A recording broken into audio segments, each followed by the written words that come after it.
All other views and opinions expressed here are those of the individual speaking and may not be representative of KONIG American. At times, language may be considered vulgar. Listener discretion is suggested. You are now listening to the KONIG Behind the Wheel podcast.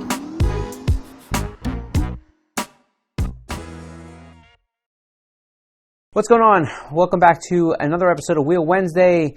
I'm Scott from KONIG. That's Nick from KONIG. Hey, guys. You remember us. We did this again. We did this from last week. Yes. Yeah.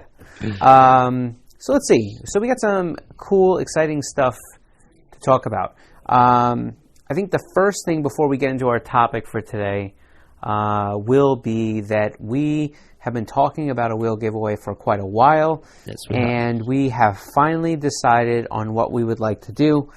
And we're going to announce that on next week's podcast. Yes. So if you want to find out how it's going to work, make sure you tune in to next week's podcast. That is the deal. We will give you all the instructions and details and all that stuff. In fact, that's the entire topic of next Wednesday's podcast. Yeah. No, I won't tell them what it is, but next week is a pretty special podcast, I think. So, right. Yeah, so we're gonna celebrate that special podcast by doing a wheel giveaway. Exactly. So this is your chance. This is for all the people that say, when are you going to have a wheel giveaway? When is it going to be? When is it Send going to be? me free wheels. And we've been Sponsor saying, me. right, we've Things been like saying that. for a while, we're working on one. We finally had the idea that this was the right timing, so we are going to do it right now.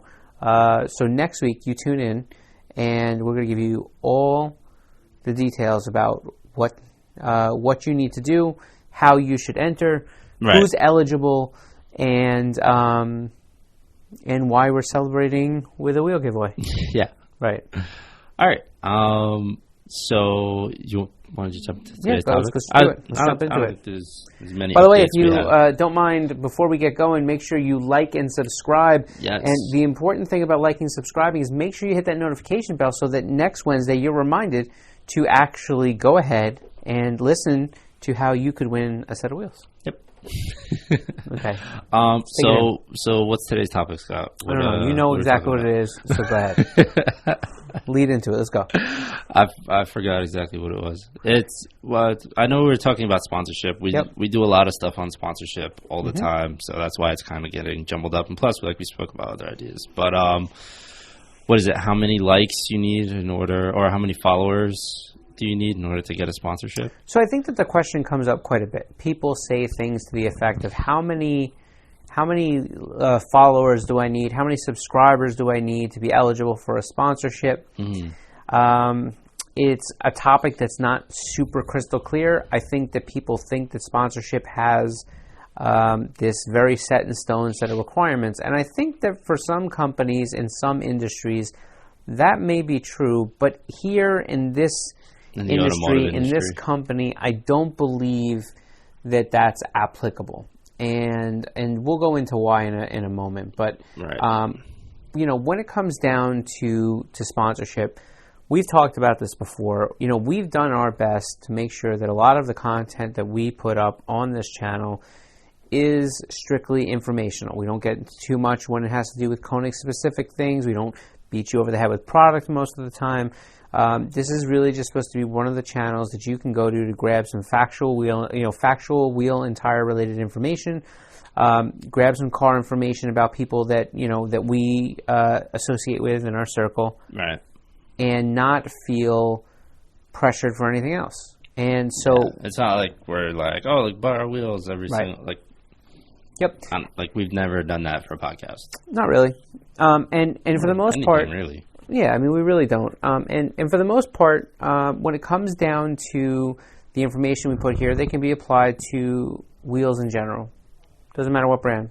But, one of the things we started a few years ago, and it seems to, not a few years ago, that we've done a few times, is we've talked a little bit more in depth and in detail about sponsorship. Right. It seems to be one of the things that people enjoy the most when we peel back the curtain and try to give you the straightforward deal about, who's eligible, why they're eligible, what are our thought processes, what kind of things do you need to have. Right. And yeah, people send us DMs all the time with things that they feel meet the expectations of certain companies. So I think if you're looking for a sponsorship, this is really one of those like beneficial things to watch or listen to, depending on how you're hearing us. But you know, like I've seen messages like, "Oh, I've got like 10,000 followers. Can you give me a set of wheels?" Or you know, things like that. Yeah.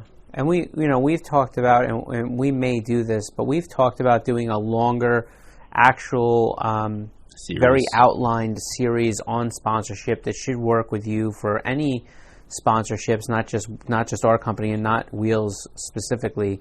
Right. So if you're interested in that and you think that you'd like to have kind of almost like a playbook or kind of almost like an outline of what kind of things you do in sponsorship, and we'll break it up into categories and then make specific series videos off of that. Comment below, let us know if that's something that you're into, you would find a value, and also tell us what things specifically do you question the most, you're not really sure about, and what kind of things would you look for, like specifically that what should you be doing, or how should you be applying, or how to do it. So like what parts mystify you the most? Yeah, and we've already done a whole bunch of stuff on sponsorship. We've done a bunch of podcasts already. We have one video out on how to apply for a sponsorship, or things you need when applying for a sponsorship or before applying. Right, like I think 5 things you need to. Yeah, that's like the very first thing you would need. So I definitely recommend checking that out, and maybe that'll be like what we build off of, like we got there and then like continue on. Yeah, maybe. But I mean, like going right back into the thing that you just brought up, is one of the questions that we get the most is, how many followers, how many likes, how many subscribers. So when we break this down, let's go beyond the obvious question, right? The question that they're asking is not how many of, where they want to know a physical number. Right. And I think, and it's my belief, that for the majority of the time, the number is less relevant than a few other items. Okay? So those other items are value, content, influence, which we're not going to call influence, we're actually going to call awareness.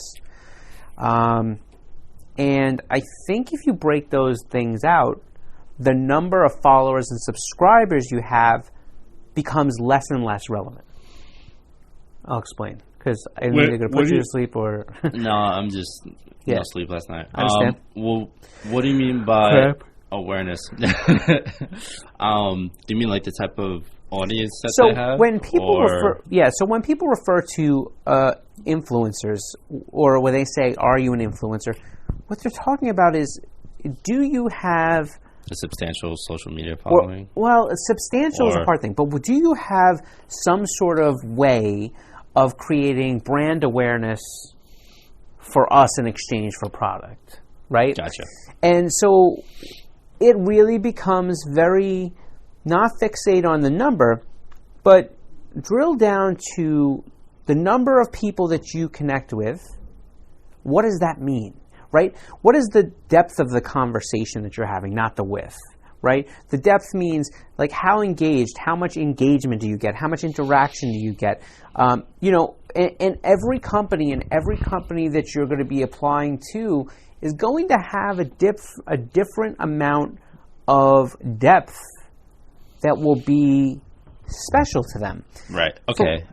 So it's funny you actually mentioned the part of engagement. So for a while, and I don't know because they're always changing this, but the Instagram algorithm, in order to actually get more awareness, or for them to feel like your post is doing good, and for the analytics to say that your post is doing better than like some of your previous posts, even if it doesn't have as much likes or not as much people saw it, more people engaged with it, meaning they either shared it with somebody else to show them, or they commented, or whatever the case may be.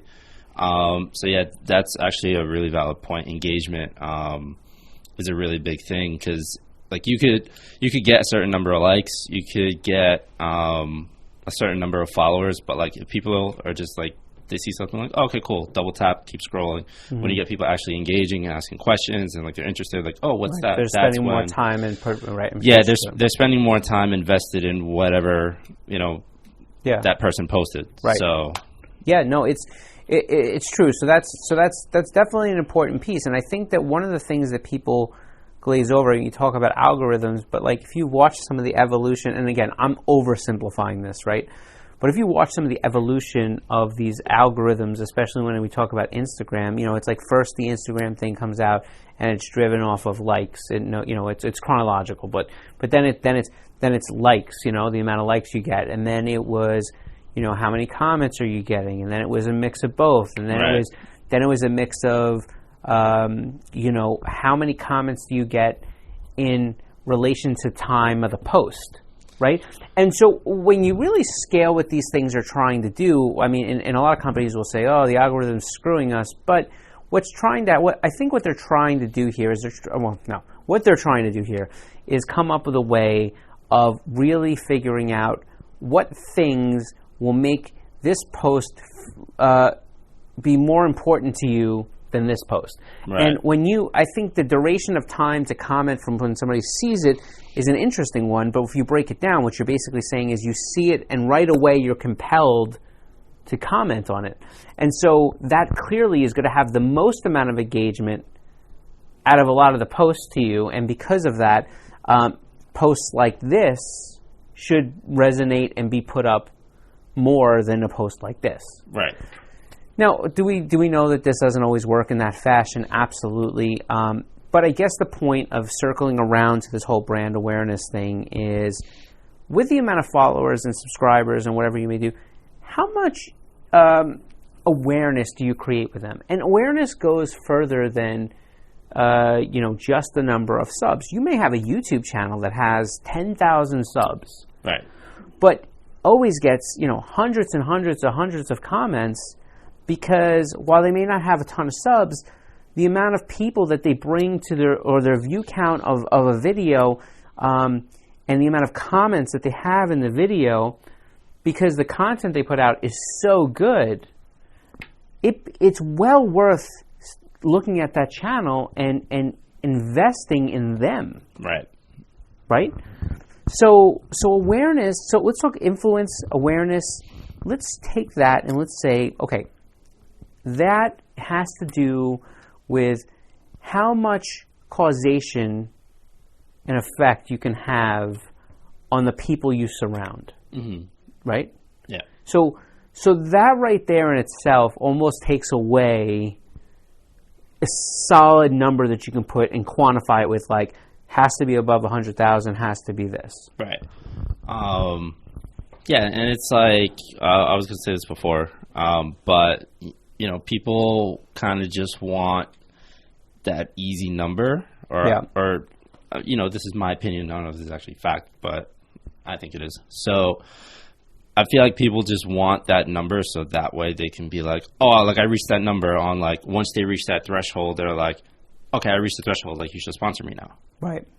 As opposed to getting the engagement and actually putting time, because when you just look at numbers, it can take away from the work. And like, if it's like, all right, cool, they have these numbers, but if their work is sucking, no one likes it, no one watches it, no one's engaging with it, it's like, why give somebody something or start a partnership with somebody if no one's gonna consume your content anyway? But there's more than consumption. There's also resonation, right? Like, is there content, like, there's a lot of people that will have a substantial amount of view count or whatever it may be, but then there's some people that have this effect on people that, because, all right, I'll give you an example. First off, we've had channels that we've kind of started to work with in some capacity, and let's say we worked with them and they had 30,000 subs. But then we work with somebody that has 1 million.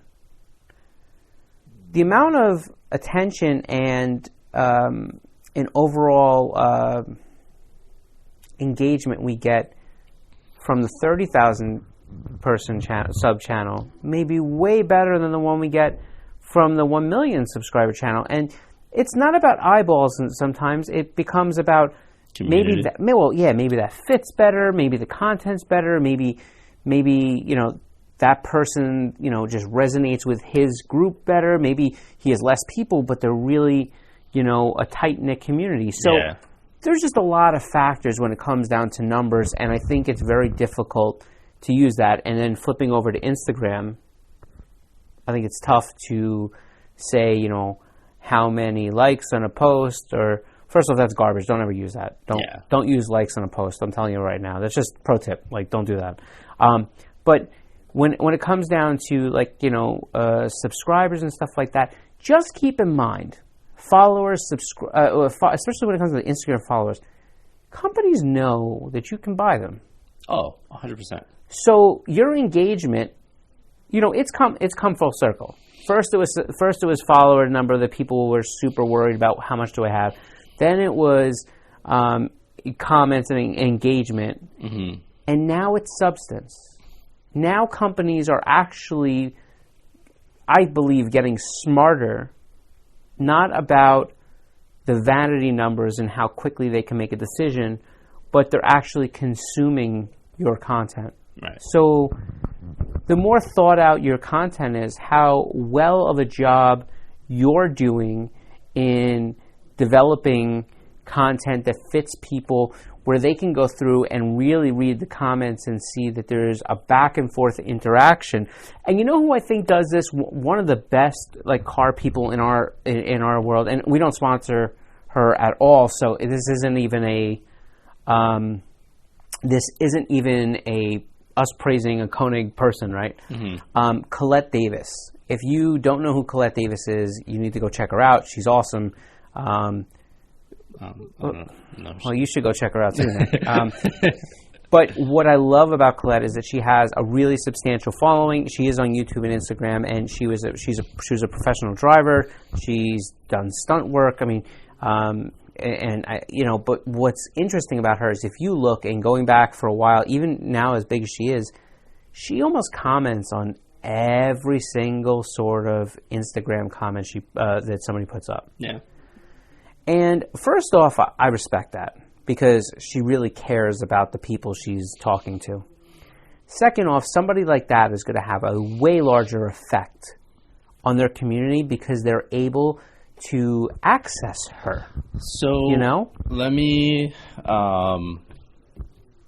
if we don't divert too far away from what we were originally talking about, if we can just touch on that real quick. So, what do you mean by comment? Does she just comments. Well, just thanks for every comment? Sometimes. Or full on conversations? Because I feel like I've seen certain companies will just leave a comment thanks, appreciate it, or thanks for your support, or things like that, and won't actually engage with people. And I don't have a huge following on Instagram, but I've when people comment, I try and actually start some type of conversation, or keep it going, mostly just because I feel if somebody comments, I'm interested in what else they have to hear, and continue on. But so I know the bigger you get and the more engagement you have, the more difficult it is to keep up. And it's the same thing with us. I mean, we're not huge, but we have around 95,000 on Instagram, and we get some comments, and so we'll go through, and you may get especially if you make a comment, you'll get a like. You may get a like from us. You may get a pound from us. You may get the peace sign. You may get the emoji work is present, right? And I think that's the same with her. Yeah. But if there's something there of substance that she sees, because again, you can't see every comment, you can't see everything, but if something there she sees that she can reply with a comment on, I see that she does, right. And I think that there's something very thoughtful about when you work with people, or when you engage with people, and take the time to actually speak with them, because there's a lot of repetition in those people coming back, because they begin to become part of your own community. And that's the same way we feel. We try to interact with as many people as possible. What's really thrown us into a kind of a little pinch there sometimes, is that we answered every comment for years. And then what's happened is, now we've had so many DMs and messages and emails that we're literally struggling to get through all of those, and then the comments, and then they're coming from, Facebook and Instagram and YouTube, and so sometimes you just get lost. Yeah. But we do our best. So, but I want to, before we get, because I don't want to get too long into this. Yeah. Because we could break this stuff down. But so I talked about awareness, which we call influence. Let's talk about value. There's something that you need to be able to bring, and it goes. And when we start talking about likes and subscribing, value is related to the content that you are putting up. How so? So value, in a sense, is one, what kind of things are you returning to the company? Okay? So, like, in other words, especially in today's social world, companies are always in a struggle to be able to come up with content and media, something we do all the time. Yeah.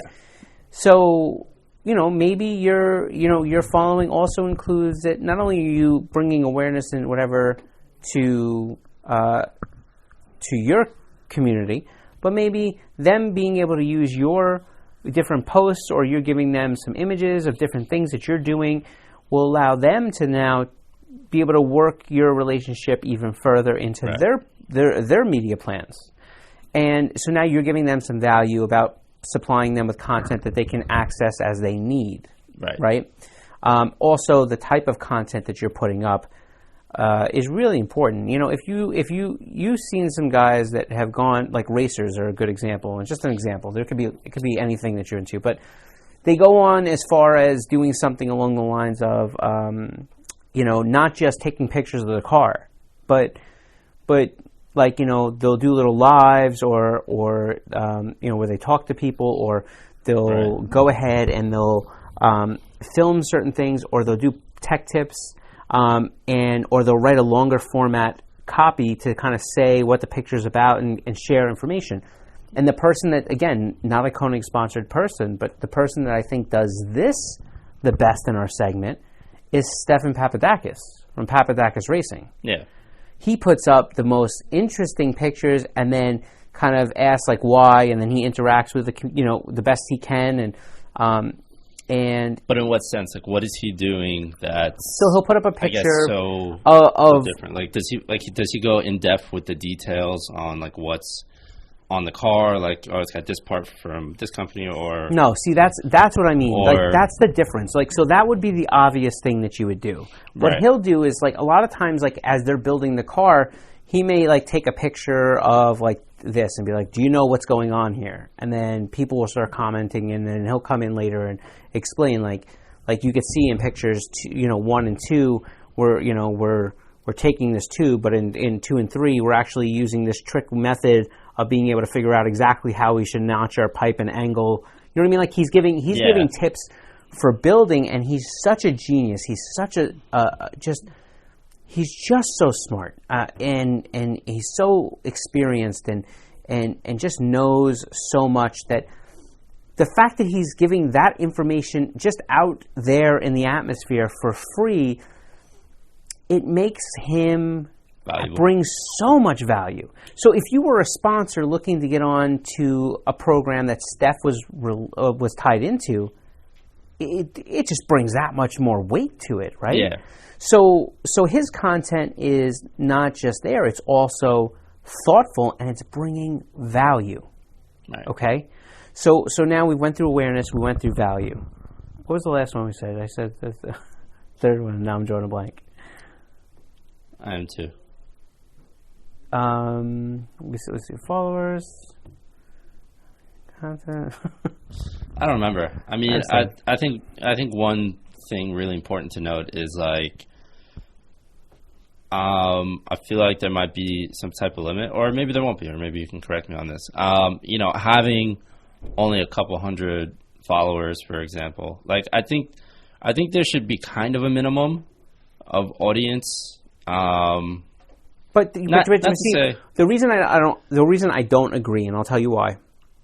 I was kind of going to correct myself. Okay. I was going to say that's not to say that just because your Instagram only has a couple hundred that, like, I don't know, let's say you're creating content that you're not actually engaging with enough people or getting enough engagement on your content. Yeah.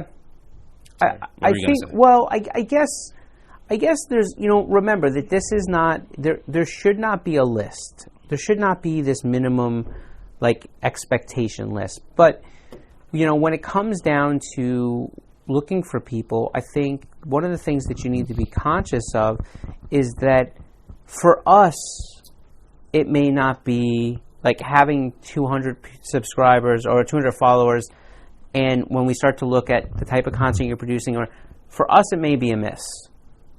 It's not what we're going for. We have a lot of other people that, because remember, sponsorship, you are compared to everybody applying for sponsorship. So you have to be, in the top of that, or bring something real unique that we could use to be, kind of considered for sponsorship. But, to some other company, let's say the 200 people that you have following you are super high-end exotic cars. Right? Let's say you own a McLaren, and the 200 people that follow you are your friends that are in an exotic club. That have exotic cars. Right? So now in that exotic car club, which is those so 200 much more of a niche. 100%. Yeah. It's a niche. But maybe now there's a wheel company that comes out that makes one-off wheels for those high-end exotic cars. Right.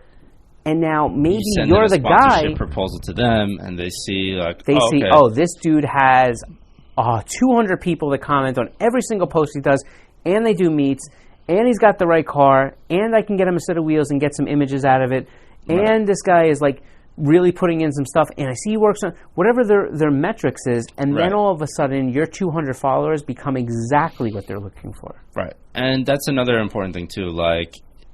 So intention, maybe on the third one, but that's what I mean. Maybe I don't know. What I was going to say is also, and we mentioned this in our sponsorship video also, but I feel like it's important to mention it here too. But just because you apply for a sponsorship at one company doesn't work out, doesn't mean it won't work out for another company, because the other company might, you might have what what meets their requirements as opposed to the other company, which is pretty much what we just said. Yeah, but I mean, I would caution on two things with this. Again, I'm going to add another pro tip. First thing is, don't take the same proposal, just change the company name on the thing and then send it out to every single company. The first thing you should understand is that you think that we're all competitors and we don't speak to each other, and that is false. For us, we really don't have any enemies. When we talk about competitors, it's purely in a market share type of way. We don't have any animosity towards anybody. Right. We, for the most part, just try to do our own thing, stay in our lane, and continue to enjoy the fact that we are pretty blessed to have people like you roll with us, right? Right. And then the other thing is, when you apply to these other companies, they may speak to each other in some capacity or whatever it may be, and nobody is looking for very little people are looking for sponsorships where they're going to be very short term. And to see somebody that's bouncing around all over the place, it's not a good look. I think you have far more success by researching the companies you ultimately want to be in. That you actually want to build a relationship with. Right. Find the relationship, work the relationship. Maybe it starts out by you buying the wheels at full price, but you want to work with this company. You buy the wheels at full price, you send them free media images and stuff like that, and just try to create a relationship over the first year. Then the second year, they now know who you are, and maybe you say to them, hey, look, is there any way I can get a partial sponsorship where I can, essentially, some sort of, partially paid value where I can still continue to do media and do some other things, and you continue to prove yourself and do events and do different things. Next thing you know, you do it for a few years, and maybe that company, they ultimately feel that you've earned that relationship. Absolutely. And that happens all the time, but it requires you to put the effort in and to consider it in a long-term goal fashion. And the fact is, too many people are looking for what they can get right now. And I would say that there's a strong amount of people that when they take that approach, even if they think it's for the best of their program, themselves, whatever, ultimately at the end of the day, they may end up cutting themselves short, and they'll never even know it.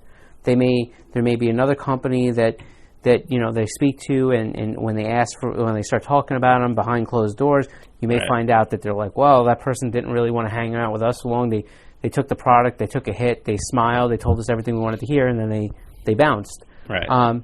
Which is fine. It doesn't make you a bad person, but it could easily cut your ends in the end. Right. The same goes with applying. Like if you apply to all of them and I don't know, you get signed on or something, like they can talk and be like, oh yeah, I saw his thing, like he applied to me, and then like somebody else will be like, yeah, he applied to me too. It's like, oh wait, he applied to all of us? Like, you know what I mean? My favorite are two things. One, when you get a proposal and they forget to change the name of the last company they sent it to. Two, when you have multiple brands and they send the same thing to like all 3 or 4 or 5 of your brands. Right. So you know that they're going after every company just hoping they get something. What do they do in those emails? Do they generalize, like, I'd like to work with your company, or have you ever seen, like, they'll put, like... Dear Konig, Dear Konig. Yeah. Yeah, no, I've seen both. Yeah. Yeah. So... Guys, go watch our sponsorship video, how to apply for sponsorship. And again, listen, you should take this with whatever amount of trust you would like. If you think that, hey, they're wrong, don't listen to us. Do your own thing. But the majority of the time, this is accurate. I know I have a lot of marketing friends that are not just in this industry. They're in other industries.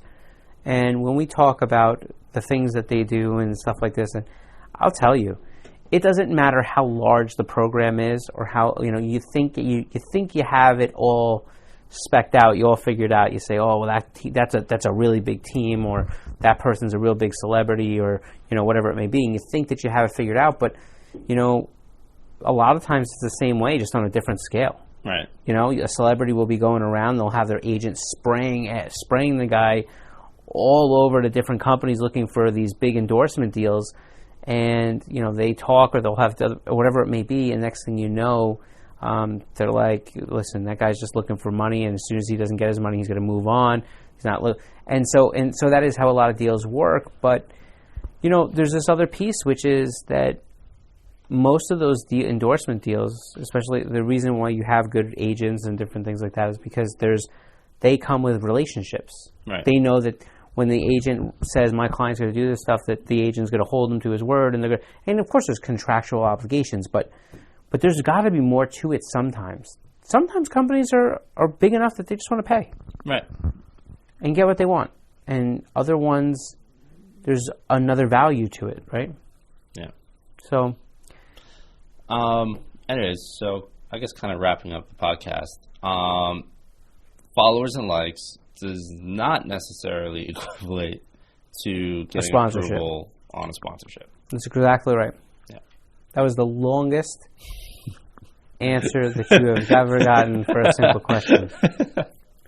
But I hope that in that whole spiel of things that you guys will have found some value or something that resonates with you that will allow you to make your program or package better, regardless of if it comes here to KONIG or if it goes anywhere to another company. Yeah, and just do your research on the company you're applying for sponsorship. 100%. Try and figure out what it is they're looking for, what they want, and see if you meet their requirements. If you don't meet their requirements, try and find a way to meet their requirements by, I guess, bettering yourself, I guess. Or, I would say if